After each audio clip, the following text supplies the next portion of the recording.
We are continuing a conversation as we usually do roundabout this time on Wednesday Heart to Heart, talking different issues where our finances are concerned. And today we're asking the question, should I take a voluntary retrenchment package or not? We know that we've had different companies. We spoke about it earlier with the advocate when we were dealing with dismissals, touching on retrenchments as well. The fact that many a company are retrenching for some other reason or other. And it's like it's in different sectors, from mining to communications, telecommunications, just name it. Every other day you hear stories of these things happening. And it forces us to ask some really, really important questions, right? So, what do you do? Now in the past it was a little bit easier because you could take a retrenchment package and, if you had good experience, maybe you could, find a job with another company in a short while. But now things have changed dramatically for various reasons. So it has become that much harder. And so we need to ask ourselves some really, really key questions before we decide what to do or what not to do. And as always, I'm pleased and certainly honored to have a financial advisor and MD of Tutuga SA, Sis Phumelelo Ndumo, on the line to chat to us about this. How are you doing, Sis Phume? Hi, Bonolo. I would also like to greet your listeners. Thank you so much for giving us your time, and I'm glad that we're talking about the subject because we are well aware of the situation in our country being what it is. Yes. So often when employees are facing retrenchments, one of the first questions they consider is whether or not they should take a voluntary retrenchment, right? Package. Mm-hmm. So what are some of those things to consider before one even makes that type of decision? Yes. Kunolo, when a retrenchment is voluntary, you really need to think very carefully of it.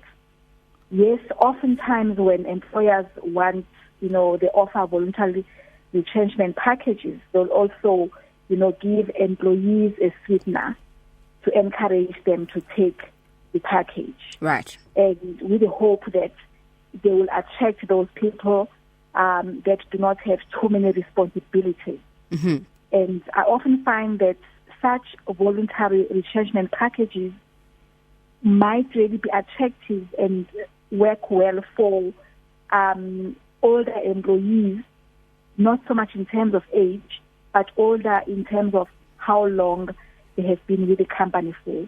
Right. Because they will, for instance, say that we are going to offer you 2 weeks pay for every year that you have spent in our service. So it goes without saying that if you have been with that company for a longer period of time, that can turn into a substantial amount of money. Indeed. So but even with that said, you still need to think very carefully because we are unfortunately also living in times when people have got lots of debt. So if that, package, and you must also bear in mind that this is pre-tax. So you must also, understand that it might look like a lot of money, but after tax, it might not be as much as you thought it was. Right. So you must also take into account the tax implications once that package is taxed. Mm-hmm. But generally, I think maybe I should just mention a few things that one needs to be aware of. With high, indebtedness levels, I find unfortunately that people are heavily indebted. When packages are offered, they see it as a quick fix to get the money and get rid of their debt. But the challenge is, have you thought about once you are now debt-free, and unfortunately you are also not receiving any monthly income, then what? Mm-hmm. So, and you can imagine the higher your debt level, the more of that package will go towards just settling your debt. And then before you know it, you are penniless as well. So if you have a lot of debt, you must think carefully around this. I would basically say that debt retrenchment package offer is not a quick fix to clear your debt, because you must think beyond what happens once my debts are fixed. And then, of course, it's our children. If you are a parent and you are facing retrenchment, it's beyond just you. It's also how will that affect your children, especially in the environment that we are in, where we are finding high levels of unemployment, regardless of what profession you are in. I also caution people that in the past, when people took retrenchment packages, they knew that within, a couple of months, if they have experience, they were going to get a job. But it is no longer the case. You must therefore expect that retrenchment package will have to last you for a longer period of time, because it is not easy to get jobs anymore in our country, because our economy is not growing, it is shrinking. And we're sitting with, young unemployed graduates. Sure. Even medical doctors, it is taking longer and longer to place them in our hospitals. So you must think very carefully and not think that you're going to take this package and you've got experience, you've got qualifications, and you'll be back in a job in a couple of months. No, that might not happen. Hopefully you'll be one of the lucky ones that could get a job in the future, but your calculations should allow you to be without that job for at least 2 years. Sure. So you must make sure that your retrenchment package lasts you for as long as possible. And of course, if you have children, if you could pay off all the 2020 school fees and university fees, if you have kids at varsity, and if possible, that there's even enough money for 2021, then just maybe you could consider taking the package. And then let's talk about how is retrenchment taxed. You are taxed differently depending on whether it is voluntary or it is involuntary. Oh, really? If it is, yes. So if it is basically, you must take this retrenchment, you have no option. You are generally given $500,000 tax-free. Mm-hmm. And you must also understand that this $500,000 tax-free is once in our lifetime as South African taxpayers. So, for instance, this might not be your first time to take a retrenchment package. You might have utilized your $500,000 or portion of that in your previous retrenchment. Mm-hmm. Because all of us have $500,000 in our lifetime that SARS gives us tax-free. Many of us might exercise that only when we go on pension and we find that you have a pension fund or a provident fund, and your first $500,000 is tax-free. So if you get retrenched, there's basically the same,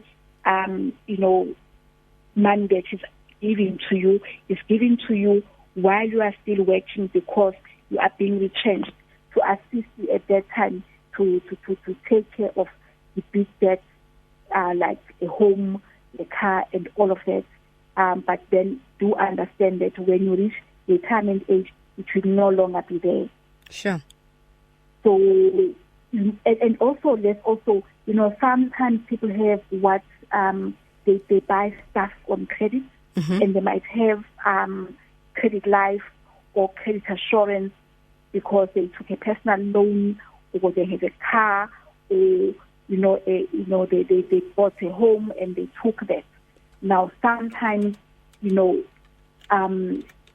things are structured differently, but if it is voluntary retrenchment, your insurer is going to say you opted to go on this retrenchment. You are not forced to. Sure. So we are not going to pay the credit life, because let me make an example. They might say, in terms of your credit life policy, it might say, if you get retrenched, we are going to pay your premiums on your personal loan, or your car loan, or your home loan for 6 months, as an argument's sake. But then if you're taking voluntary retrenchment, debt does not become applicable. So you've got to then understand that the retrenchment cover will not be applicable. Sure. So you really, really need to read those policies and know precisely what conditions there are in there. Don't make a mistake and think, oh, I'm going to get, a severance package from my employer, then I'm going to go and not worry about my debt for the next 6 months if you have those things, because that might not be the case if you are taking voluntary retrenchment. But if it is forced retrenchment, even with that, there's always a waiting period with this thing. So you must understand if you are within the waiting period or you have served your waiting period. So sometimes they say you must wait for 6 months. If you take the loan today and you get retrenched 3 months down the line, we are not going to pay because we have not served the waiting period of 6 months. So that is why when you take these policies, it's very important that we understand what we're taking so that we don't find that we are claiming and then we realize that, oh, it's not covering what I thought it was covering. Sure. What about considering things like having to pay for your life cover policies, particularly if you still have young kids? That is one of the key things that I say because, as the saying goes, one thing that is certain in our lives is we are all going to die one day. We just don't know when. So it is very important, especially when, it's not only if you have young children, but, I think it's particularly important when you have young children to ensure that if you are going to take a retrenchment package, please, by all means, try and continue to pay for your life cover. Because if you were to pass on, then it means, and you don't have life cover, you have allowed your life cover to basically lapse, which means it is no longer in place. And if something happens to you, your children are not going to have any money that is going to assist them. Because life cover is useful when you pass on, because if you owe, you have a home loan that you haven't paid, you should be able to pay for that if, you took the right amount. If you have a car that you're still paying for, you should pay for that. Any other debts that you might have, you should pay for that. And also, that's why when you take life cover, you must make sure that you work with somebody who understands your particular circumstances. Right. And you even cover in the unlikely event that I die while I'm still young, which means my children are still young and they're at school. You don't want your children to then not be able to continue with school or with varsity because you have passed on. So you need to then try the very best you can to make sure that you don't stop payments towards your life cover. Also, Bonolo, because, as we grow older, sometimes we get lifestyle disease like, hypertension, high blood pressure. Right. So they say that is a silent killer. You might even have it already, but you're not aware. And then you allow your policy to lapse. You may not even die. You may get a job eventually, and then when you're trying to get life cover at that point, guess what? It's going to be more expensive because now there is a disease, and they must factor that into your premium. So you don't want to then suffer from high monthly premiums towards your life cover policies because you allowed it to lapse and now you want it, you are older, which makes it more expensive. And in some instances, you may even have some disease that might have cropped in the interim. And there's very commonly asked questions around retrenchment packages, especially if it's voluntary. Am I going to get my UIF? And yes. The answer is yes.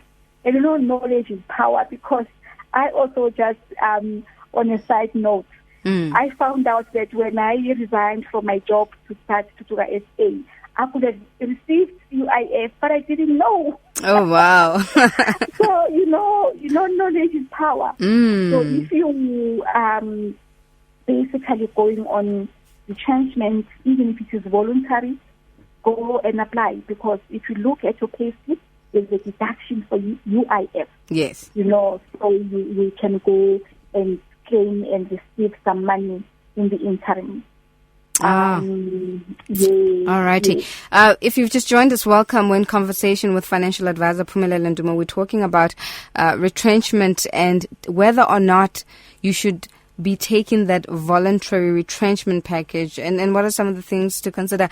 Since Phumelele, we have a voice note that's come through, so I'm going to play it.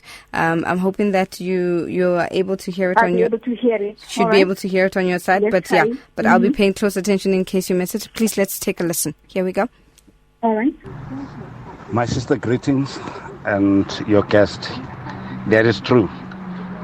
What the lady is talking about. You are speaking to Mbuiswa. The company which I'm working for, I've been with it for almost about 22 years, and I am 50 years old.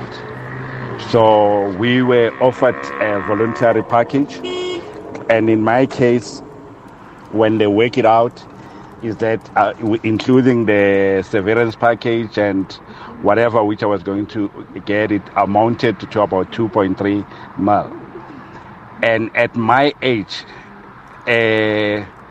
younger you are, the tax that your tax is high.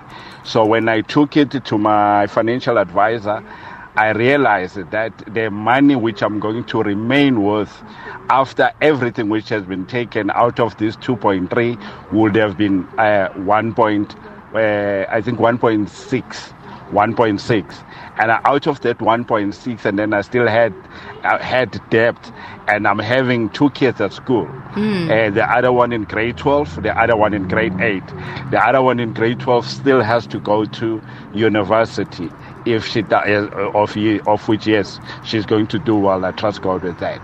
So now, should I have taken this voluntary package, it means that in 5 years' time, I would have been out of money, out of work, unemployable at my age.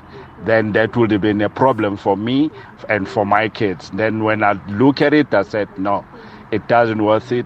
Let me rather stay and make sure that I do everything which I want to do whilst working, so that come my retirement age, at least I'm halfway there, then I will be able to enjoy my retirement age. Thank you. To God be the glory. Oh, wow. Well, there you go. Someone agreeing with you wholeheartedly there.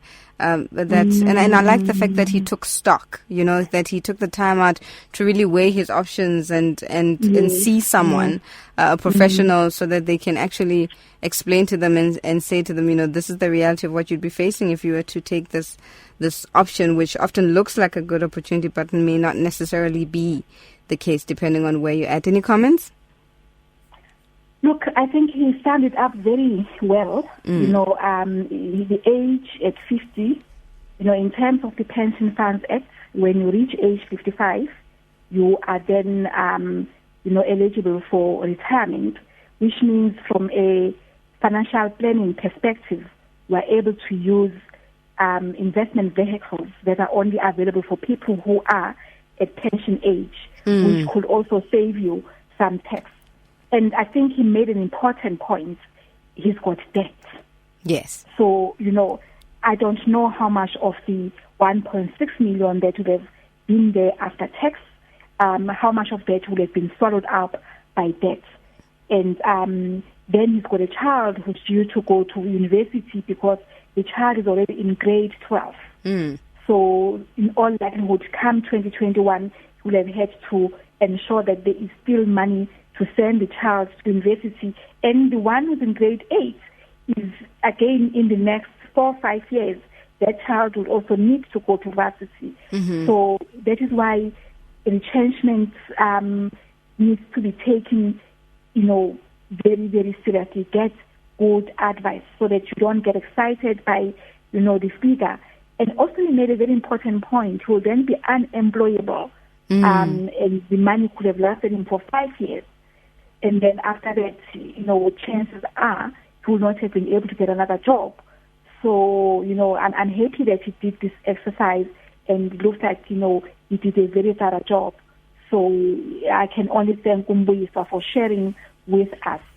But again, let us remember that not everyone has got the option. Sometimes the company has got no alternative but to then say you must take this retrenchment. So it is not voluntary, it is now involuntary. Regardless of your circumstances, you must take it. In that instance, good advice is still necessary because, for instance, you might have debts. The question is, do you want to pay off all of your debts? Can you even afford to pay off all of your debts? And which debts absolutely necessary that you should pay for? How do you make that decision? It's a different decision. When I ask these people to get out of debt and they are still employed, I make a different call as opposed to somebody who is having to get out of debt because they are facing retrenchment. For me, if you are facing retrenchment and you've got money, think about it. What do you want to pay? Your home loan, your car loan, or your personal loan, or your credit cards? If you ask me, pay for your home loan, because then you are guaranteed that if you are unable to get a job for the foreseeable future, if nothing else, you still have a roof over your head. I often find that, when people have these retrenchment packages, they want to go and pay for their cars because they want to continue to buy the cars. They want to go and pay for their, credit cards and so forth. And unfortunately, before you know it, they are back in, they may have paid 50,000 credit card debt and they continue to use credit cards. So it begins to pile up. Sure. And then before you know it, they're at risk of losing their home. Hence, the thinking needs to be more, let's avoid the risk. And the biggest risk is losing your home. I mean, I may sound silly, but what happens if you lose your car? Not much. You may just have to use a taxi or a bus, public transport. But if you lose a home, then it's really going to be difficult. So, you've got to apply your mind very carefully when you have debt. And that's why I partly assist people to get out of debt, to say we cannot, in the current economic environment, afford to have a lot of consumer debt. Nice to have kind of debt.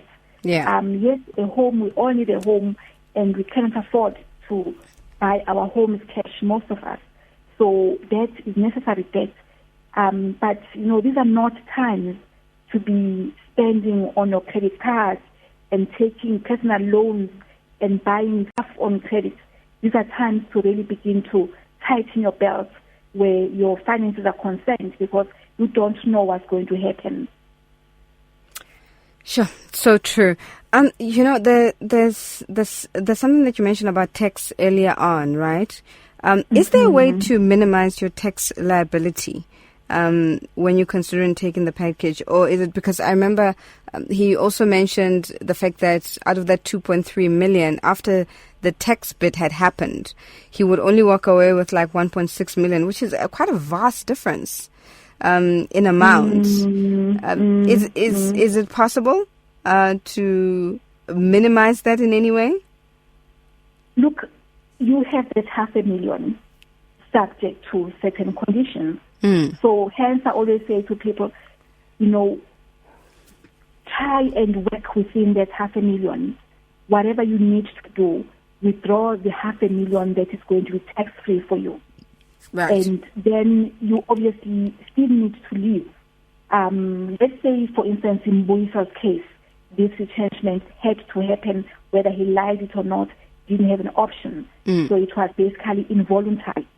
Then he would have had to take, I don't know. This is, again, something about advising people. You cannot advise if you don't know intimately the details of that person, the family structure. Are they married? Do they have children? How old are they? What is their levels of indebtedness? Assets and liabilities. There's quite a lot that you have to gather before you get to a point to say, based on your particular circumstances, this is what I will advise. But without that information, generally speaking, if there's a withdrawal that must happen, keep it within the tax-free portion of $500,000, and hopefully you still have all of it.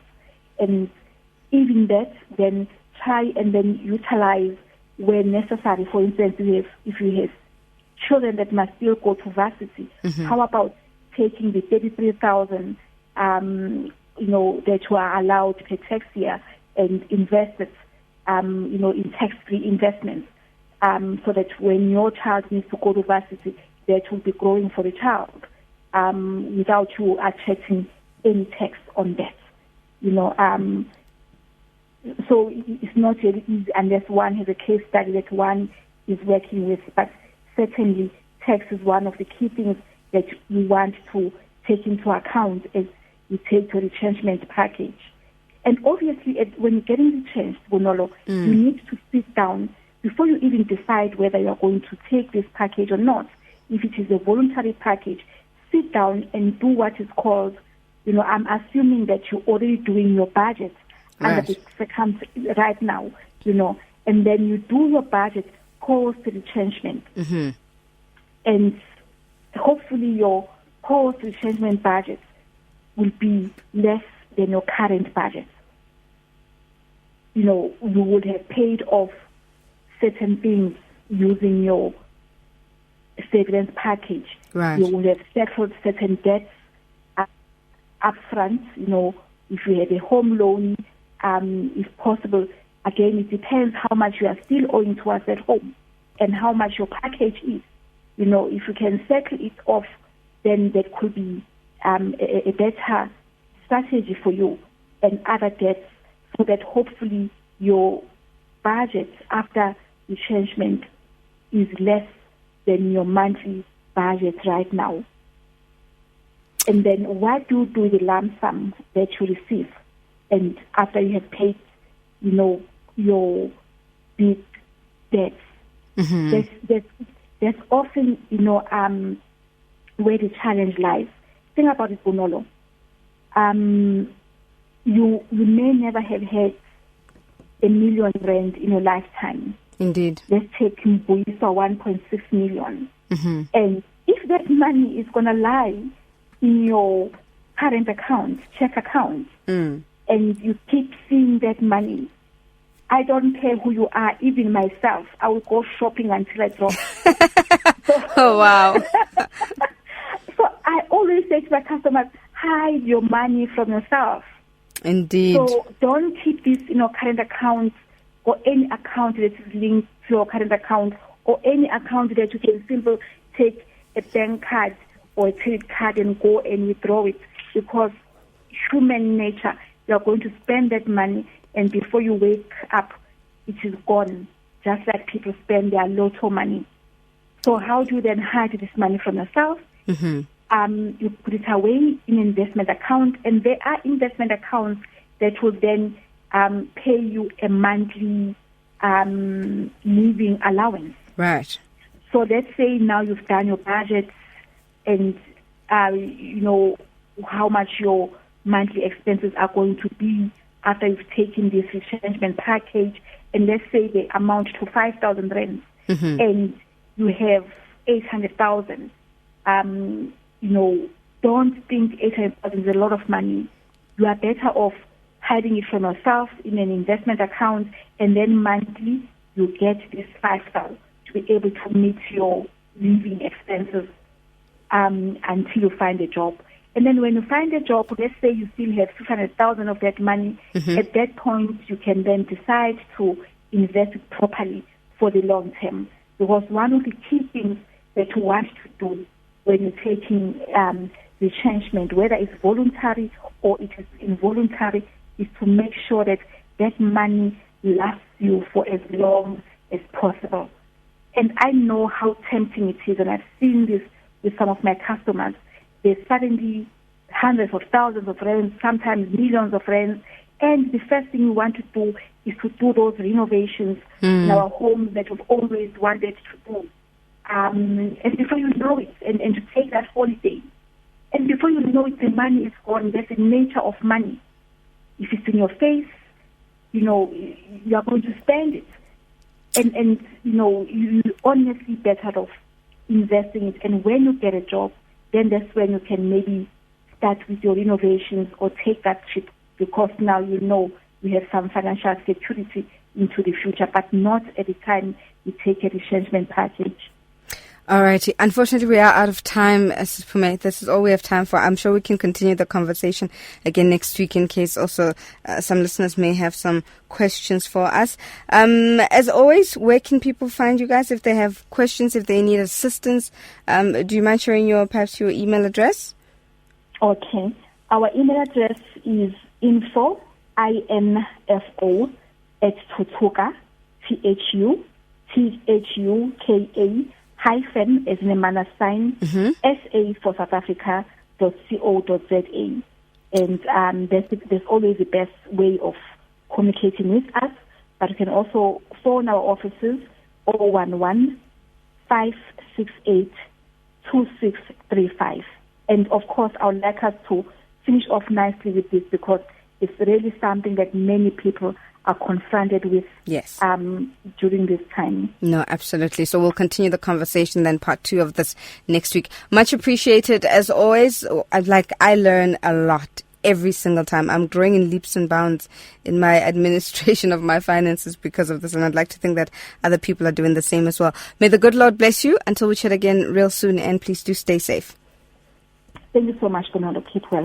All righty. Bye-bye. That was financial advisor Phumelele Ndumo talking retrenchment packages, voluntary ones in particular, to take or not to take, and the implications thereof. So we'll continue the conversation next week. Tell your friends and family to listen in if anybody's dealing with this. And of course, if you have any questions, by all means, do get in touch.